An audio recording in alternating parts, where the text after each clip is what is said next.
Hello दोस्तों, आज हम देखने वाले हैं साला दर्पण से किस प्रकार से NMMS के फॉर्म किस प्रकार से भरने हैं। चलिए हम लॉगिन हो जाते हैं। यहाँ हम साला दर्पण के मेन डैशबोर्ड पे आ गए हैं। यहाँ हम देख पा रहे हैं नीचे worksheet, good touch bad touch training, UDISE plus, इस प्रकार से ये मेन डैशबोर्ड शो करेगा। यहाँ हम देख पा रहे हैं कि लेफ्ट साइड के अंदर डॉट्स पे क्लिक करेंगे। इन 3 डॉट्स पे क्लिक करने के बाद क्या होता है, चलिए हम देख लेते हैं। 3 डॉट्स पे क्लिक करने के बाद इस प्रकार से हमारे सामने टैब खुल जाएंगे काफ़ी। यहाँ पर हम देख पा रहे हैं कि एक टैब है योजनाएं, जैसा कि हम यहाँ देख पा रहे हैं योजनाएं। यहाँ पर हमें क्लिक करना है। यहाँ पर क्लिक करने के बाद में इस प्रकार से काफ़ी टैब दिखेंगी। यहाँ पर हमारे सामने नीचे ही नीचे हम यहाँ देख पा रहे हैं NMMS, इस प्रकार से हिंदी में लिखा हुआ है। हमें इस पर क्लिक करना है। जैसे ही हम इस पर क्लिक करेंगे हमारे सामने इस प्रकार से शो होने लगेगा, जैसे कि अप्लाई फॉर NMS, परीक्षार्थियों की उपस्थिति और नामावली प्रारूप, exam centre, field NMS application, NMS final submission of application और MMS प्रवेश पत्र। इस प्रकार से ये काफ़ी ऑप्शन आ जाएंगे। यहाँ जो फर्स्ट ऑप्शन आ रहा है, फर्स्ट ऑप्शन कौन सा, अप्लाई फॉर NMS, इस पर हमें क्लिक करना है। यहाँ हमें क्लिक करना है। इस पर क्लिक करने के बाद में काफ़ी इंस्ट्रक्शन देखने को मिल जाएंगे। यह आएगा राजस्थान सरकार का national memes cum merit scholarship 70/2024 संस्था प्रदान हेतु दिशा निर्देश दिए हुए। अब ये दिशा निर्देश हम एक स्टेप बाय स्टेप पढ़ लेते हैं क्या है इनमें। यह देखिए फर्स्ट पॉइंट दे रखा है। फर्स्ट पॉइंट क्या दे रखा है कि फर्स्ट पॉइंट के अंदर कक्षा 8 में अध्ययनरत विद्यार्थियों के NMS परीक्षा हेतु आवेदन करने के लिए संस्था प्रधान अपनी साला दर्पण ID से पोर्टल ओपन कर विद्यार्थियों को सिलेक्ट करे। यानी कि जो विद्यार्थी 8th क्लास में बढ़ना चाहते हैं उन्होंने उसकी ID से ये एंट्री होगी, उन बच्चों को सिलेक्ट कर लेंगे। उसके बाद में संस्था प्रधान संबंधित विद्यार्थी की चाही गई ऐडताओं यानी कि सूचनाओं को उसके दस्तावेजों से प्रमाणित कर वेरीफाई करेंगे। और यदि दस्तावेजों की जाँच में कोई जानकारी असत्य पाई जाती है तो संस्था प्रधान इसके लिए जिम्मेदार होंगे। यानी कि एकदम करेक्ट तरीके से संस्था प्रधान को ये देख लेना है। ये 2 पॉइंट कंप्लीट हो गए। उसके बाद में पॉइंट नंबर 3 है संस्था प्रधान परीक्षार्थी विद्यार्थी के दस्तावेजों से यह सुनिश्चित कर ले कि साला दर्पण पर भरी हुई सूचनाएं सही है। ये चीज़ भी संस्था प्रधान चेक कर लेगा। उसके बाद में 4th नंबर आते हैं पॉइंट, विद्यार्थी के निम्नांकित सभी दस्तावेज प्राप्त होने पर सुनिश्चित कर ले कि वह पात्र है। यह भी जाँच ले कि वो पात्र है, तदनुसार आवेदन पत्र ऑनलाइन करे कि उसके जो एलिजिबिलिटी क्राइटेरिया है उसके दस्तावेज जांच लेना चाहिए। चाहे आवेदन फाइनल सबमिट करें, PO को फॉरवर्ड करना है। जो आवेदन अप्लाई करके PO और CRC को फॉरवर्ड करना है। ये 4 नंबर पॉइंट हो गए।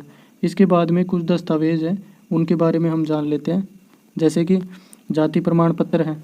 जाति प्रमाण पत्र के अंदर जो लागू होने पर, जैसे जनरल के लिए लागू नहीं है, ठीक है। 7th की अंक तालिका राजकीय विद्यालय से उत्तीर्ण, ये बहुत इंपॉर्टेंट है। प्राइवेट से 7th क्लास पढ़ा हुआ नहीं होना चाहिए कोई भी बच्चा। और सरकारी स्कूल में 55% तो सामान्य के लिए है और SC ST और निःशक्तजनों के लिए 50% उसमें मार्क्स होने चाहिए 7th की मार्कशीट में। इस प्रकार से हमें ये ज़रूरी है कि मतलब प्राइवेट स्कूल का नहीं होना चाहिए 7th क्लास में और गवर्नमेंट स्कूल का होना चाहिए। उसके बाद में आय प्रमाण पत्र में, जैसे कि आय प्रमाण पत्र बनवाते हैं, उसमें माता पिता की समस्त स्रोतों से प्राप्त आय 3.5 लाख रुपए से अधिक नहीं, आधार कार्ड की प्रति स्वयं प्रमाणित होनी चाहिए, ठीक है। मतलब कि पूरी फैमिली की जो इनकम है वो 3.5 लाख रुपए से ज़्यादा नहीं होनी चाहिए, तो ही वो आय प्रमाण पत्र में एलिजिबल माना जाएगा। उसके बाद में पॉइंट नंबर 5 है। इसमें पॉइंट नंबर 5, आवेदक पत्र भरते समय दी गई प्रविष्टियों की किसी भी प्रकार का परिवर्तन होने पर साला दर्पण पर विद्यार्थी की प्रोफाइल अपडेट अवश्य करें। यानी कि प्रपत्र 9 और 5 में उसको अपडेट करना है और कोई संस्था प्रधान ये देख ले कि कोई भी त्रुटि नहीं रहनी चाहिए। तो ये पूरी जिम्मेदारी संस्था प्रधान की होती है। उसके बाद में देखिए 6 नंबर पॉइंट, संस्था प्रधान को पात्र विद्यार्थियों को ऑनलाइन आवेदन साला दर्पण के माध्यम से करना है। यानी कि संस्था प्रधान सभी जो पात्र विद्यार्थी हैं उनका ऑनलाइन आवेदन साला दर्पण के माध्यम से करना है। 7 नंबर पॉइंट है, national memes cum merit scholarship scheme के परीक्षार्थियों के लिए राजस्थान सरकार शिक्षा ग्रुप SIC के पत्र क्रमांक 14 अक्टूबर 2022 को चयन परीक्षा शुल्क मुक्त कर दिया गया है, अतः इन अब आवेदन से कोई भी शुल्क नहीं लिया जाएगा। पिछले साल जैसे 25 से 30 रुपये लिया जाता था, वो शुल्क माफ़ हो गया है, अब फ्री में भरा जाएगा। इसके बाद में 8 नंबर पॉइंट है, आवेदन पत्र पर निर्धारित स्थान पर संस्था प्रधान व विद्यार्थियों के हस्ताक्षर करवाए जाए। यानी कि जो संस्था प्रधान है वो ये देख ले कि उनके निर्धारित स्थान पर खुद भी साइन करें और विद्यार्थियों से भी करवाएं। उसके बाद में देखें 9 नंबर देखें, इसके अंदर क्या बताया गया है, मूल आवेदन से रिलेटेड इसमें बताया गया कि 9 नंबर में मूल आवेदन पत्र की हार्ड कॉपी में दस्तावेज संस्था प्रधान को जमा कराएं। विद्यालय में चयनित अभ्यर्थियों के आवेदन पत्र 5 वर्ष तक व अचयनित अभ्यर्थी के आवेदन पत्र 1 वर्ष सुरक्षित रखे जाए। यानी 5 साल तक उनको फॉर्म को भरा हुआ है तो उनको अपने पास रखना है। उसके बाद में 10 नंबर पॉइंट है, सभी संस्था प्रधान यह सुनिश्चित कर ले कि विद्यार्थी कक्षा 7 में राजकीय विद्यालय में उत्तीर्ण है। ये पहले भी पॉइंट आया हुआ है। वर्तमान में कक्षा 8 में राजकीय विद्यालय में नियमित अध्ययनरत है। यानी कि 7वीं और 8वीं वो राजकीय विद्यालय से यानी कि सरकारी स्कूल से पढ़ा हुआ होना चाहिए। उसके बाद में 11 नंबर पॉइंट है, विद्यार्थी के NMMS से संबंधित किसी भी प्रकार की सूचना के अधिकार के तहत मांगे जाने पर विद्यालय को उपलब्ध कराना होगा। यानी कि RTI अगर कोई लगाता है तो उसकी सूचना देना होगा। अतः समस्त आवेदन पत्र में विद्यालय स्तर पर संचालित, वही बात है कि इनको 5 साल तक रखना होगा जिनका फॉर्म भर दिया जाए, और जिनका चयन नहीं हो विद्यार्थियों का तो उनका फॉर्म 1 साल तक तो रखना ही पड़ेगा। उसके बाद में 12 नंबर पॉइंट है, समस्त अद्यतन सूचना जो कि अपन ने जो सूचनाएं लगाई हैं वो साला दर्पण पर नियमित रूप अवलोकन करते थे। यानी कि हमें टाइम टू टाइम देखते रहना है कि ये सूचनाएं ये साला दर्पण पे कुछ अपडेट तो नहीं आ रहा। उसके बाद में देखेंगे हम पॉइंट नंबर 13, विद्यार्थियों को फोटो लेकर आवेदन पत्र की हार्ड कॉपी लगाकर संस्था प्रदान प्रमाणित करें तथा प्रवेश पत्र जारी होने पर उन पर भी समान फ़ोटो लगा सुनिश्चित करें। यानी कि आवेदन पत्रों पे भी फ़ोटो लगेगी और उन पे भी, यानी 2-2 फ़ोटो तो बच्चों से अपने संस्था प्रधान को कलेक्ट करनी चाहिए। उसके बाद में 14 नंबर पॉइंट है, प्रवेश पत्र पर विद्यार्थी के हस्ताक्षर एवं फ़ोटो संस्था प्रधान द्वारा प्रमाणित किया जाना सुनिश्चित करें। यानी उनके हस्ताक्षर संस्था प्रधान और दोनों के होने चाहिए, बच्चों के भी और संस्था प्रधान के, ये चीज़ देख लेनी है। उसके बाद में 15 नंबर पॉइंट है कि विद्यार्थी का नाम, जन्म तिथि, पिता का नाम, आधार कार्ड, विद्यालय रिकॉर्ड और साला दर्पण में वर्तनी आदि अंतर नहीं होना चाहिए। यानी कि उनकी करेक्शन कोई भी नहीं होनी चाहिए, सब में समान होना चाहिए। इस प्रकार से संस्था प्रधान को ये देख लेना है। इसके बाद में हम चलते हैं कि नीचे क्या चेतावनी दे रखी है कि चेतावनी, national means cum merit scholarship 17/2024 के ऑनलाइन आवेदन के निर्देश संस्था प्रधान द्वारा पढ़ ली गए। आवेदन की प्रक्रिया शुरू करने के लिए ओके बटन पर क्लिक किए। तो यहाँ पर ये जो चेक बॉक्स है इसको क्लिक करके यहाँ पर हमें ओके दबा देना है। उसके बाद में जो विंडो खुलता है उसमें हम देखेंगे क्या खुलता है। जैसे ही थोड़ी देर ये राउंड अप होगा तो हम देख पा, जैसे ही हमने क्लिक किया ओके पे, उसके बाद में ये इस प्रकार से शो होने लग गया। यहाँ हम देख पा रहे हैं कि जैसे सेशन लगा हुआ है 23-24, क्लास भी ऑटोमेटिक आ गई। यहाँ हमें 70 पे क्लिक करके सेक्शन सेलेक्ट कर लेना है। उसके बाद में गो पे हम क्लिक करेंगे। यहाँ ऊपर की साइड में आप देख रहे होंगे कि जो गाइडलाइन है ये पुरानी गाइडलाइन है HM के लिए, इनको तो आप पढ़ना ही मत क्योंकि अपडेटेड नहीं है, इनको हमने देख लिया। इसके बाद में हम गो पे क्लिक करेंगे। गो पे क्लिक करने के बाद में नीचे बच्चों की लिस्ट आ जाएगी क्लास वाइज यहाँ। उसके बाद में आगे हम देखेंगे कि किस प्रकार से इस प्रोसेस को बढ़ना है। जैसे हमने क्लास में देखा कि सभी बच्चों की लिस्ट आ गई है, उनका नाम और गार्जियन का नेम आ गया, और सामने हम देख पा रहे हैं कि जो एक्शन है यहाँ पर फिल एप्लीकेशन का ऑप्शन आ रहा है हर बच्चे के सामने। यहाँ से हमें इस पर क्लिक करना है और फिर आगे बढ़ना है। इस पर आगे बढ़ने के लिए जैसे ही हम ये क्लिक करेंगे उसके बाद में इस प्रकार से आवेदन पत्र खुल जाएगा।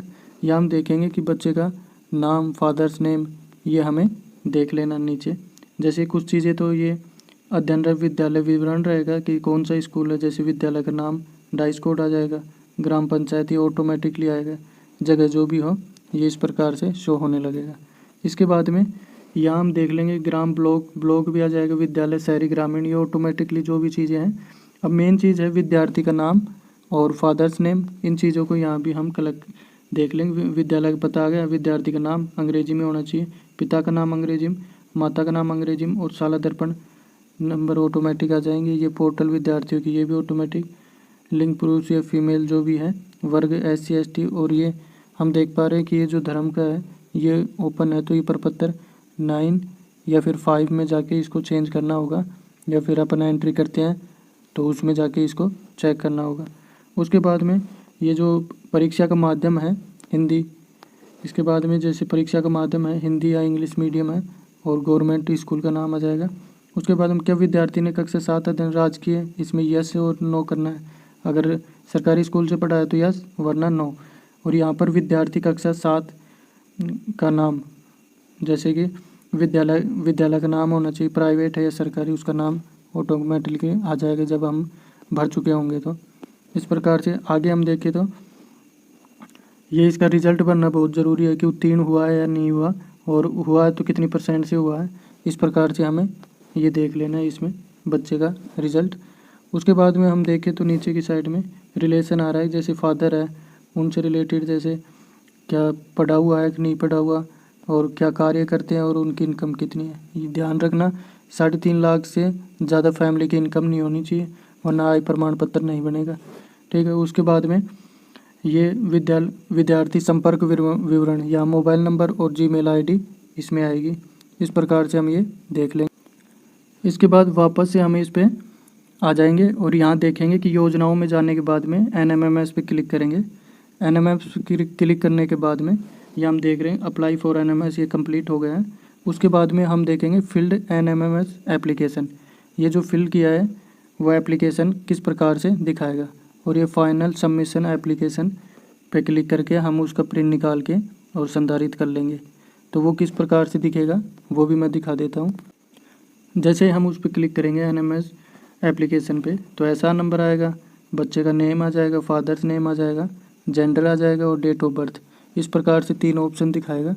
ये जो 3 ऑप्शन है इसके अंदर सबमिट आएगा, व्यू आएगा और डिलीट। अगर गलत एंट्री हो गई हो तो हम इसे डिलीट कर देंगे।